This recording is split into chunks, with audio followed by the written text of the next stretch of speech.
Olá, meus queridos irmãos, meus queridos amigos. Quero mais uma vez agradecer ao Senhor Deus por esta grande oportunidade e quero aproveitar também este espaço para desejar a todos vocês e a todos aqueles de forma especial que têm estado a me acompanhar neste canal um feliz sábado e desejo a todos vocês uma bênção especial que vem da parte de Deus.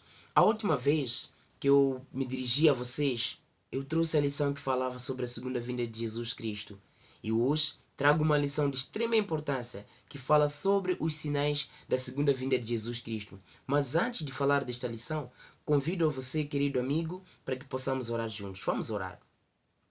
Maravilhoso Deus que habita nos altos céus, mais uma vez queremos te agradecer por esta grande oportunidade que o Senhor nos concede. Eu quero te pedir que o Senhor possa dirigir esta lição e que possa estar com o meu amigo que me está a ver do outro lado. Quero pedir que o Senhor o possa abençoar e abençoe de forma especial também a toda a sua família.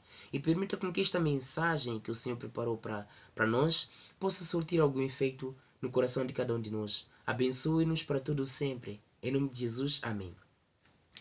Na última lição, que foi a lição número 3, que falava sobre a segunda vinda de Jesus Cristo, eu trouxe para vocês alguns fatos importantes e alguns fatos interessantes a respeito de como é que Jesus Cristo há de voltar. Claro, ele vem pela segunda vez, mas de que jeito? De acordo com a Bíblia, foi possível apresentar a vocês o fato de que Jesus, ao voltar, ele voltará em glória. Primeiro, a vinda de Jesus é real, de facto ele há de voltar. O livro de Atos nos apresenta uma evidência a respeito disso. Atos capítulo 1, verso 9 até 11. Do jeito que Jesus foi, é do mesmo jeito que ele há de voltar. Mas há um detalhe a mais. Ele será ou virá com a sua glória. Na primeira vinda ele deixou toda a sua majestade, veio aqui e viveu como um homem de dores. Mas ao voltar pela segunda vez, ele não vem como um homem de dor, mas vem como o Rei dos Reis, o Senhor dos Senhores. Também apresentei aos meus queridos irmãos o fato de que Jesus, ao voltar pela segunda vez, não estará sozinho. Estará acompanhado pelos seus anjos, anjos da glória. E Jesus, ao voltar, não há de pisar mais nesta terra. Ele estará suspenso, estará no ar, não é? Como diz o livro de Apocalipse, capítulo 1, verso 7. Não é? Que é este que vem com as nuvens, todo olho o verá, até mesmo aqueles que o transpassaram, verão Jesus Cristo nas nuvens dos céus. Quando se fala de nuvens, as nuvens que se referem de facto são anjos, não são nuvens literais. No entanto, também eu apresentei a vocês, amigos, que ao Jesus voltar pela segunda vez, o que é que vai acontecer? Todos aqueles que morreram, porque ao voltar ele há de encontrar dois grupos. O primeiro grupo dos que estarão mortos, o segundo grupo dos que estarão vivos. Porque Jesus ao voltar há de encontrar um grupo dos vivos. Dentre esses dois grupos haverá subdivisões. O dos vivos haverá os que estarão vivos em Cristo e outros estarão vivos em Satanás. Então o que é que vai acontecer? Aqueles que terão sido encontrados vivos em Satanás terão que morrer para estar na mesma condição daqueles que terão sido encontrados mortos em Satanás. Porque os que terão sido encontrados mortos em Cristo, a Bíblia diz no livro de Tessalonicenses, 1 Tessalonicenses, capítulo 4, no verso 13 até 17, que todos aqueles que morreram em Cristo ressuscitarão primeiro. Se este grupo ressuscitará primeiro, significa que haverá outro que vai ressuscitar numa segunda instância. Apresentarei uma lição que fala sobre este processo todo. Então, depois de terem sido ressuscitados estes que estarão mortos em Cristo e serem unidos com aqueles que terão sido encontrados vivos em Cristo, o que é que vai acontecer? Num abrir e fechar de olhos, serão transformados, como diz o livro de 1 de Coríntios, capítulo 15, no verso 52, não é? Mais para lá, 54 até 56. Todos aqueles que morreram em Cristo, tanto como aqueles que terão sido encontrados vivos, depois da ressurreição destes, serão transformados num abrir e fechar de olhos, do corruptível para o incorruptível, do mortal para o imortal. Por outras palavras, a mente que mal pensa hoje, não é? Será transformada e não vai pensar mais em coisas erradas. O corpo que hoje morre será transformado e jamais morrerá. No entanto, para o dia de hoje, trago uma lição de extrema importância que fala a respeito dos sinais da segunda vinda de Jesus Cristo. É importante perceberem, amigos, que Jesus Cristo muitas vezes falou sobre os eventos futuros. Falou sobre os eventos que ocorreriam antes da sua segunda vinda. E quais são estes eventos? Eu passarei a apresentar para vocês mais adiante. No entanto, é importante vocês perceberem que a base para o estudo do dia de hoje está no livro de Mateus capítulo 24, O livro de Lucas, capítulo 21, não é? O livro de Marcos, capítulo 13, também menciona esses fatores todos. Então, esses detalhes, não é? Mas a base serão esses livros de facto. No entanto, o livro de Mateus, capítulo 24, a partir do verso 1 até 3, a Bíblia diz o seguinte: E quando Jesus ia saindo do templo, aproximaram-se dele os seus discípulos para lhe mostrarem a estrutura do templo. 2. Jesus, porém, lhes disse: Não vedes tudo isto? Em verdade vos digo que não ficará aqui pedra sobre pedra que não seja derrubada. Então os discípulos ficaram preocupados. Vede o verso 3, diz o seguinte: E estando assentado no Monte das Oliveiras, quem? Jesus. Então aproximaram-se dele os seus discípulos em particular, dizendo: Dize-nos quando serão essas coisas, e que sinal haverá da tua vinda e do fim do mundo.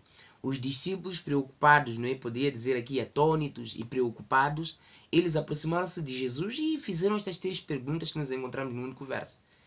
Quando que vão acontecer estas coisas? Quais? Da destruição do templo de Jerusalém. E a história nos comprova isto. Há um livro que eu li, não é? Um livro que apresenta alguns detalhes a mais a respeito de fatos históricos. Este livro aqui é intitulado A História da Redenção. E este livro é uma coletânea, não é? É um compêndio de mais ou menos 10 livros. É uma coletânea de mais ou menos 10 livros. Eu não sei se conseguem ver ali, mas é uma coletânea de mais ou menos 10 livros. Dentre os 10, no quinto, temos um livro intitulado O Grande Conflito. Pelo visto, é um dos livros que está sendo, ou, aliás, que será distribuído, não é? Em 2 anos. O ano 2023 e o ano 2024, a nível de todo o mundo. Para você que me está a ouvir, se receber este livro, se tiver esta graça de receber este livro, o meu conselho para si é: não despreze, lê este livro, mas com muita oração, porque para muitos não tem sido fácil ler este livro. Mas eu acredito que você, meu querido amigo, com a sede que você tem, ou com a sede que Jesus de certa forma pode colocar em ti para ler este livro, o meu conselho é: leia este livro. Então, com a sede que você tiver, é melhor ler. Não deixe de ler, porque é um livro que revela tanta coisa. E a escritora deste livro, para somente escrever o livro, não foi fácil. Levou muito tempo, porque teve muitas dificuldades. O inimigo queria acabar com a vida dela de imediato, porque o livro apresenta detalhes muito profundos. No entanto, nenhum livro está acima deste livro aqui. Amigos, por favor, compreendam isto. Não existe livro que está acima deste livro aqui, a Bíblia Sagrada. Então considerem. Outros livros são secundários. O primeiro livro é este. Tanto é que a escritora destes 10 livros aqui não escreveu apenas 10 livros. Escreveu muitos livros, porque estima-se que ela tenha escrito mais ou menos, aliás foi isso que ela escreveu, mais ou menos 100.000 páginas. No entanto, se receber o livro Grande Conflito, leia-o. Então o livro Grande Conflito menciona este fator, que no ano 70 da nossa era, no ano 70 depois de Cristo, os soldados romanos, não é, invadiram Jerusalém e destruíram o templo que estava em Jerusalém. Vedem só que neste intervalo cumpriu-se aquilo que Jesus Cristo havia dito, que não ficaria pedra sobre pedra que não seria derrubada. Os discípulos presenciaram este fato. No entanto, eles procuraram saber de mais sinais que precederiam a sua segunda vinda. E Jesus Cristo mencionou estes sinais. E a última pergunta fala sobre o fim do mundo. Os discípulos queriam saber quando que seria o fim do mundo. Nós teremos uma lição que vai apresentar, ou então onde vou apresentar detalhes a respeito de quando que vai ser o fim do mundo. No entanto, no verso 4, Jesus Cristo chama a atenção dos seus discípulos a ficarem calmos, a se manterem calmos. Mateus capítulo 24, no verso 4, Jesus disse: Acautelai-vos que ninguém vos engane. Por quê? Jesus sabia de facto que haveria homens e mulheres que tentariam enganar aos seus fiéis. Então Jesus Cristo sempre advertiu aos seus filhos, advertiu ao seu povo para que se mantivesse calmo. Então Jesus sempre advertiu ao povo. E vede que Jesus, ao conversar com os seus discípulos, ele advertiu a eles a respeito dos enganos e dos muitos sinais que indicariam a proximidade da sua segunda vinda. E vede, como eu teria dito anteriormente, um dos sinais acabou se concretizando justamente em Jerusalém. Estou a dizer assim, algumas das coisas que Jesus Cristo havia predito tiveram seu cumprimento justamente em Jerusalém. E Jesus nos adverte a que ninguém nos engane. Então, o livro de Mateus, capítulo 24, no verso 36, apresenta um detalhe muito importante. Por quê? Muitas pessoas nos últimos dias têm sido tentados a colocar uma data da segunda vinda de Jesus Cristo.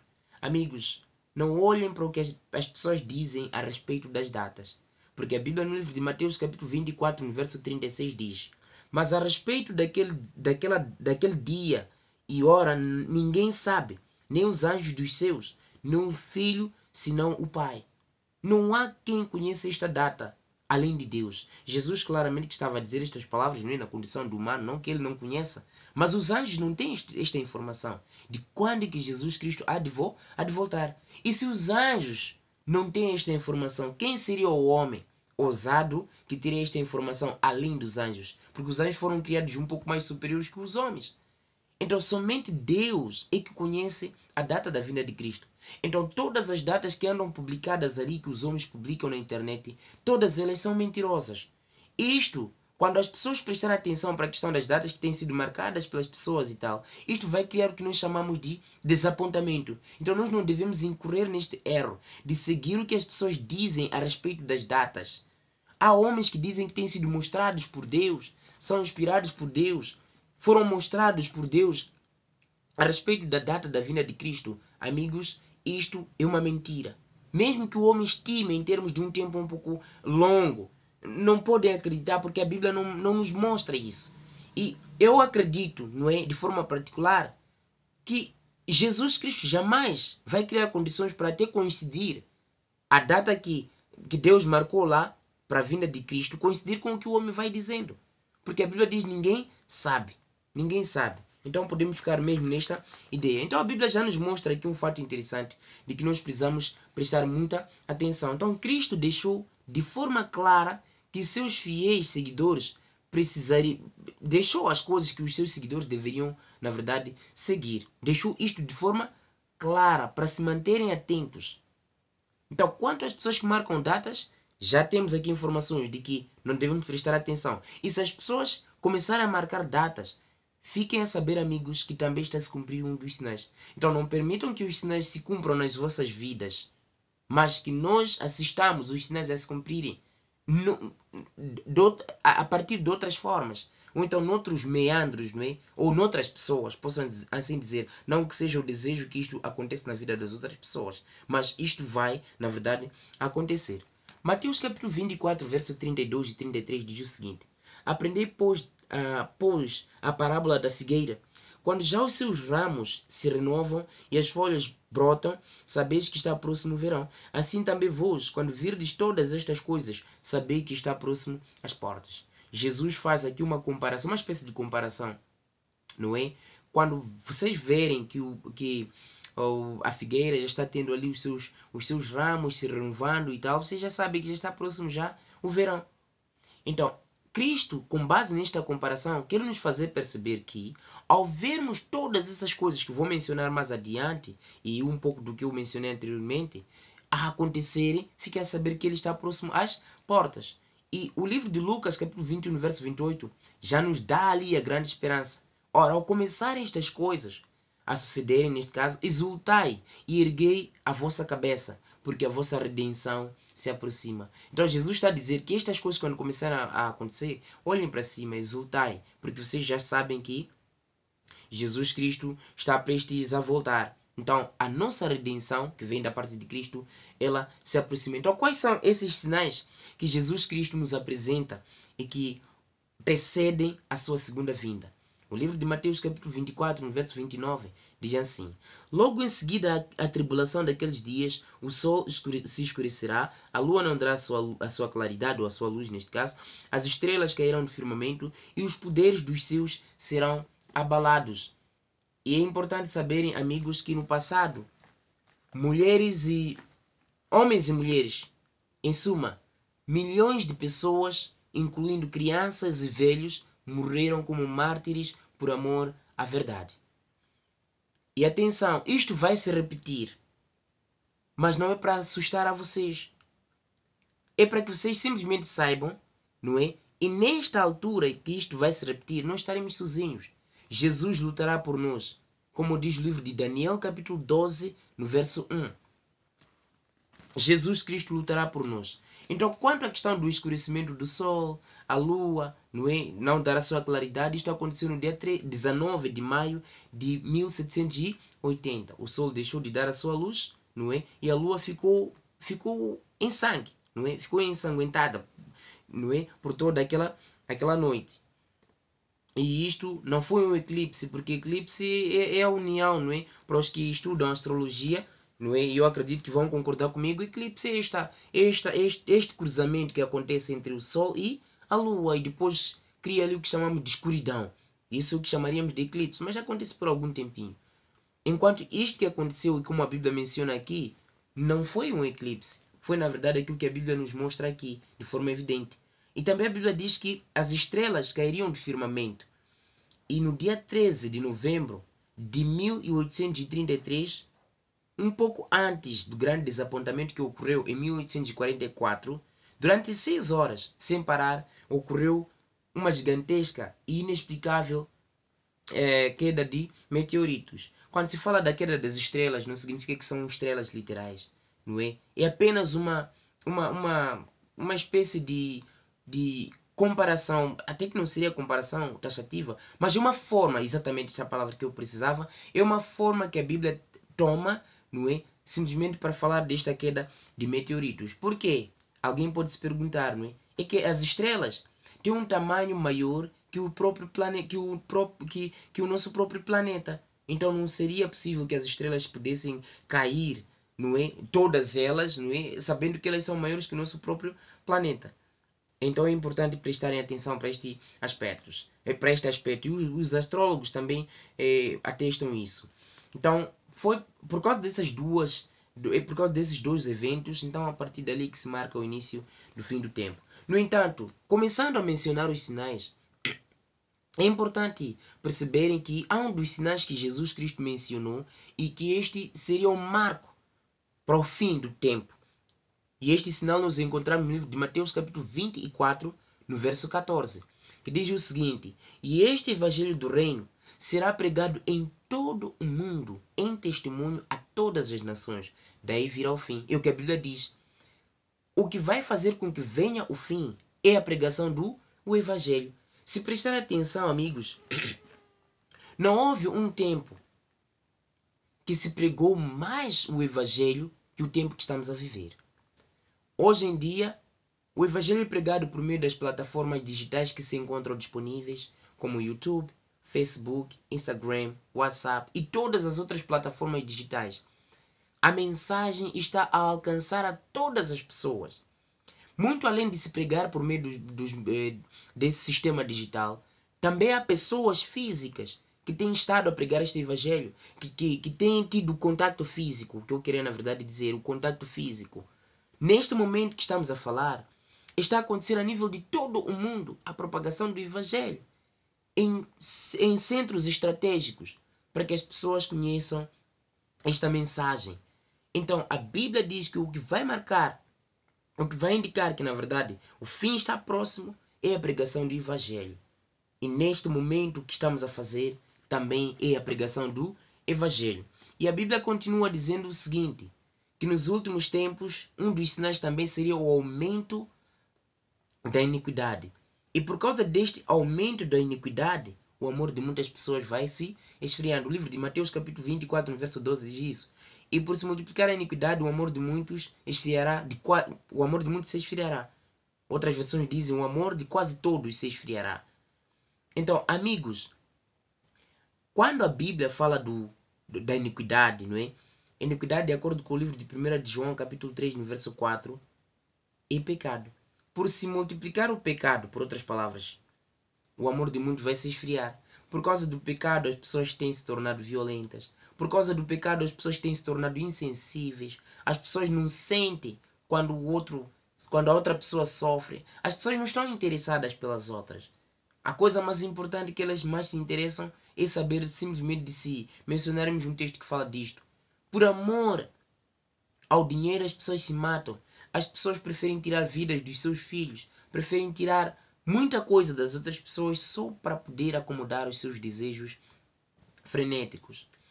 E a Bíblia diz no livro de Lucas, capítulo 21, no verso 11, que haverá grandes terremotos, epidemias e fomes em vários lugares, coisas espantosas e também grandes sinais do céu. O livro de Mateus, capítulo 24, no verso 6, menciona os mesmos sinais. Não houve um tempo em que os terremotos têm sido cada vez mais frequentes que o tempo que estamos a viver.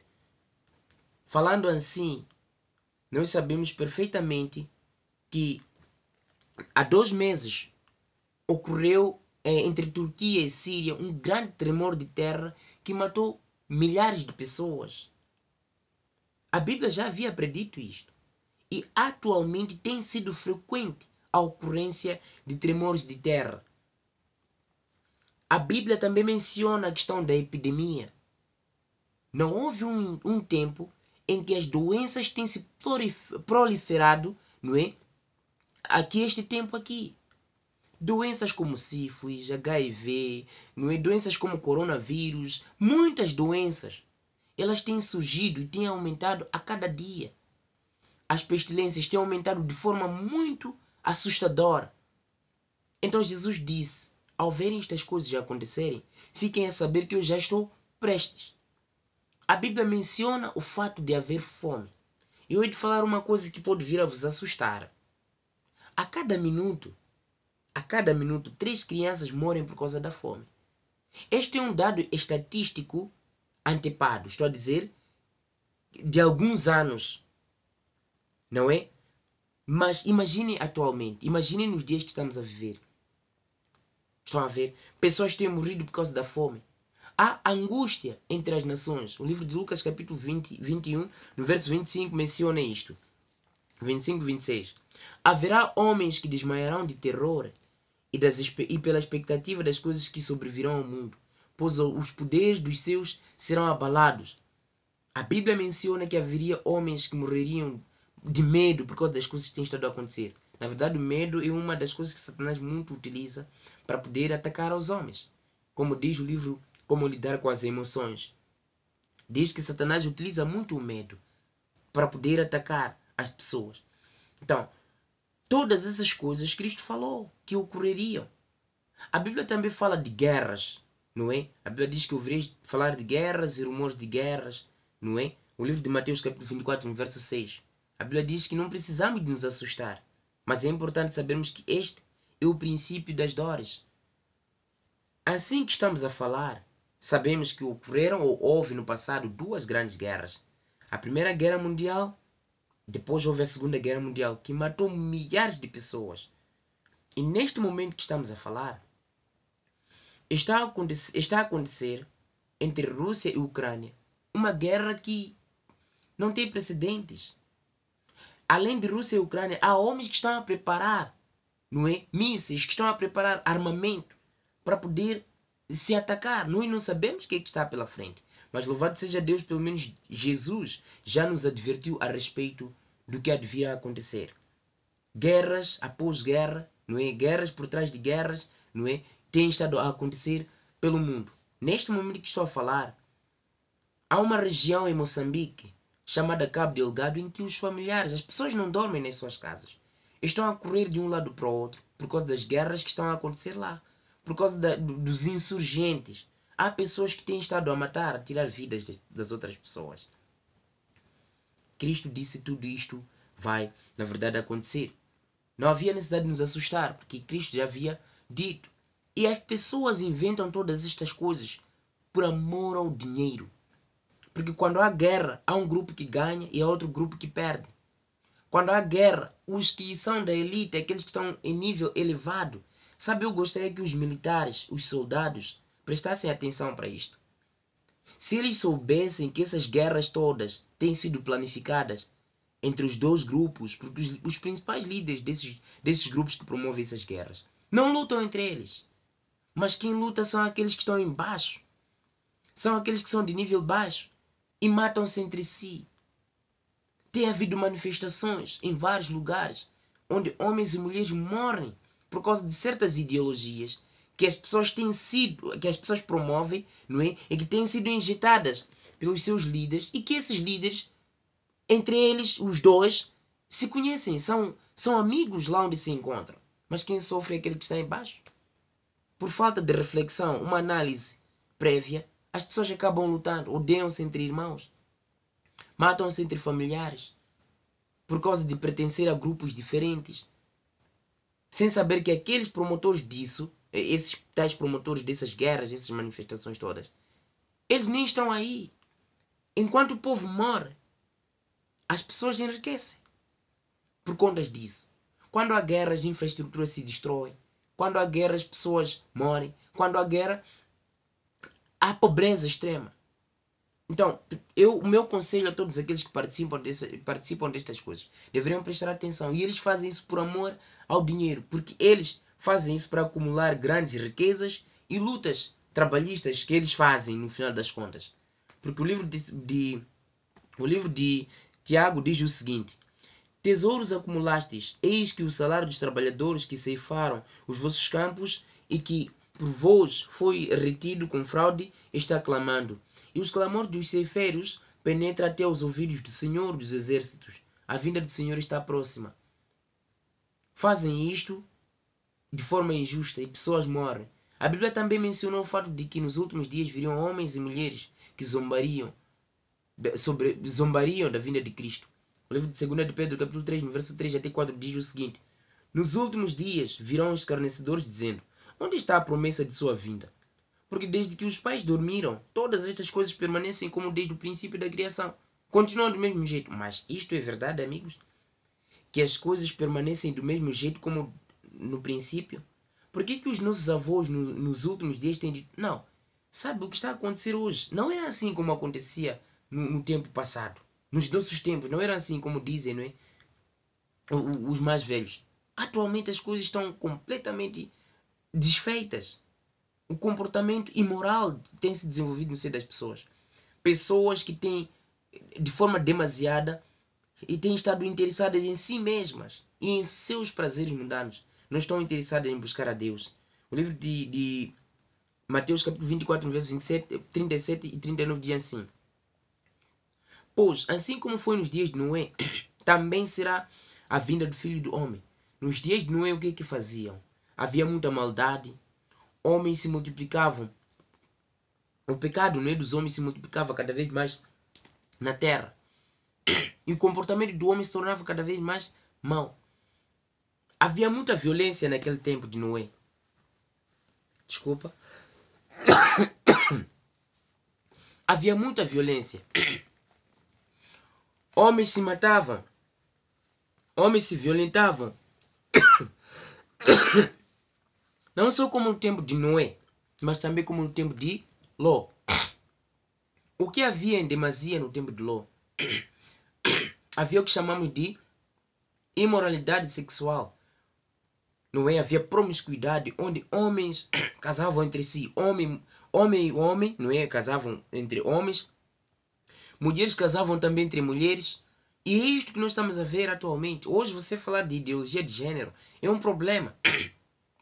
E naquele tempo havia problemas de poligamia também. E nós temos visto isso a se proliferar nos últimos dias, de forma descontrolada. Então o meu conselho, queridos amigos, é que nós precisamos de prestar atenção. A Bíblia diz que quando isto começar a acontecer, fica a saber que eu estou prestes a voltar. A Bíblia diz no livro de Gênesis, capítulo 6, no verso 5, que era assim como os homens se comportavam no tempo de Noé. E a Bíblia também menciona a questão do cristianismo nominal e o amor aos prazeres. A Bíblia diz assim: sabe, porém, isto, nos últimos dias sobrevirão tempos difíceis. Outras versões dizem tempos trabalhosos. E é isto que tem estado a acontecer nos últimos dias. Os homens trabalham acima da meta e não têm tempo até de buscar a Deus. Homens estão a correr de um lado para o outro. Não têm tempo de escutar pelo menos uma palavra de amor. A Bíblia continua dizendo: pois os homens serão egoístas. Egoístas porque querem tudo para si. Avarentos, jactanciosos, arrogantes, blasfemadores, desobedientes aos pais, ingratos, irreverentes, desafeiçoados. Quanto à desobediência aos pais, para um pai que me estiver a ouvir, pode confirmar isto, porque existem pais que estão a chorar por causa de seus filhos que não lhes obedecem. A Bíblia continua: implacáveis, caluniadores, sendo humildes de si, cruéis, inimigos do bem, traidores, atrevidos, enfatuados, mais amigos dos prazeres que amigos de Deus, tendo fome de piedade, negando-lhe, entretanto, o poder. Foge também destes. 2 Timóteo capítulo 3, no verso 1 até 5. A Bíblia falou disto. A Bíblia também falou sobre o aumento da ciência no tempo do fim. O livro de Daniel capítulo 12, no verso 4, diz: e tu, Daniel, encerra as palavras e sele o livro até ao tempo do fim. Muitos esquadrinharão e o saber se multiplicará. Muitos correrão de um lado para o outro em busca deste tal conhecimento. Então Jesus nos advertiu de todas estas coisas. Jesus nos deixou muitos sinais para sabermos do seu breve retorno. A Bíblia diz ainda no livro de Marcos capítulo 13, no verso 29, assim também vós, quando virdes acontecer estas coisas, sabeis que está próximo às portas. Amigos, o fim se aproxima. Além deste sinal, a Bíblia também menciona aqui no verso 11. Peço que prestem atenção. E surgirão muitos falsos profetas e enganarão a muitos. E surgirão muitos falsos profetas e enganarão a muitos. A Bíblia continua ainda no verso 24. Porque surgirão falsos cristos e falsos profetas e farão tão grandes sinais e prodígios que, se possível for, enganaria até os escolhidos. Amigos, falar de falsos profetas não é novidade. E eu acredito que a maior parte de nós já temos visto isto a acontecer. Homens que se dizem ser homens de Deus e que têm enganado as pessoas, levam os recursos das pessoas, enganam as pessoas, mantêm as pessoas no erro. As pessoas vão a esses lugares em busca de milagres. Amigo, não existe um milagre acima do maior milagre que Deus já fez na sua vida, que é de te manter a respirar, que é de te dar a vida todos os dias. Este é o maior milagre. Há pessoas que neste momento estamos a falar estão a morrer. Não tem este milagre da vida. Pessoas vão a estes lugares sem saber que têm sido muitas vezes cativados por poderes das trevas para permanecerem lá. Tiram todos os seus recursos, entregam a homens mentirosos, homens que se dizem homens de Deus, mas que não o são. Falsos cristos, nós temos ouvido várias vezes. Exemplo disto, há um homem no Brasil chamado Henri Cristo, que se tem intitulado de Cristo na Terra, enquanto não é Cristo. Cá na África, deve ser em Quênia, também é um homem que tem dito que ele é Cristo. Mas isso é uma autêntica mentira. Amigos, busquemos ler a Bíblia, a palavra de Deus, que é a verdade, para estarmos livres de tudo isso que os homens têm estado a fazer. O meu conselho é este. Falso profeta, teremos uma lição que só fala disto, como identificar um falso profeta. Falso profeta não fala a verdade. O falso profeta mente porque tem fins lucrativos. Como diz o livro de Romanos, capítulo 16, no verso 17. Eles estão mais focados no seu ventre. Eu só vou certificar aqui. Estão mais focados no seu ventre. Eles estão preocupados com dinheiro. Não há mais outra coisa que eles precisam. Romanos capítulo 16, verso 17 e 18. É que nos apresenta isto. Então o fim se aproxima rapidamente, mas não necessitamos de temer. A coisa mais importante que precisamos de fazer é nos manter preparados para podermos receber ao nosso Rei, ao nosso Senhor. Jesus virá em breve. Então é importante que cada um de nós possa pedir ao Senhor para governar, Senhor Jesus Cristo, para governar a nossa vida. Para governar a nossa vida e pedirmos a Ele para que nos ensine a de obedecer. Porque o livro de Mateus capítulo 24, que é o último texto, no verso 44 diz assim: por isso ficai também vós apercebidos, porque a hora em que não cuidais, o Filho do Homem virá. Então precisamos de nos manter a vigiar. Precisamos de vigiar. Nós vigiamos por meio da leitura da palavra de Deus e por meio da oração.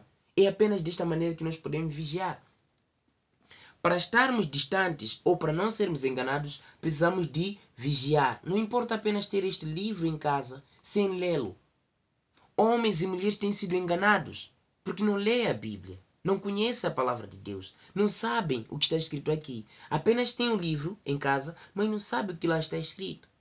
O meu conselho, querido amigo, busque a Jesus, busque a Deus. Esses são os sinais que Jesus Cristo mencionou que precederiam a sua vinda.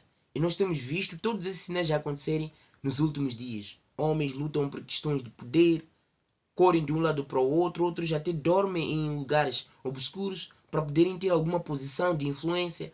Tudo isso por motivos, ou por motivação, ou motivados por pelo dinheiro, a ganância, a avareza. O meu conselho, amigo, eu posso estar a falar para alguém que, se calhar, ele ocupa uma posição de influência. Não é problema, desde que seja honesto. Estou a falar com alguém que, se calhar, ocupa esta posição de influência. Não sabia disto. E a partir de hoje você passa a conhecer isto e quer decidir entregar a sua vida. O meu conselho é este: decida entregar a sua vida a Jesus. É o único que te pode salvar. Não eu e não qualquer outro pastor. Não existe homem que salva o outro homem. Somente Jesus é que pode salvar. E quem está a vir buscar a todos aqueles que são seus filhos, aqueles que estão preparados ou que se estão a preparar, é Jesus, não é homem igual. Então, queridos amigos, fiquem avisados. Jesus está a voltar e ele deixou todos os sinais aqui neste livro. Esta era a lição que eu havia preparado para vocês, para este momento, e eu desejo que Deus possa abençoar a cada um de vocês de forma muito poderosa. Neste momento nós vamos orar. Jesus, obrigado pela lição. Muito obrigado pela atenção dos meus irmãos. Quero te pedir que o Senhor continue nos abençoando e tome-lhes a refletirem em torno do que ouviram. E que cada um tome uma decisão de seguir ao Senhor. Em nome e por amor de Jesus. Amém. Muito obrigado, meu querido amigo. Nos vemos na próxima lição.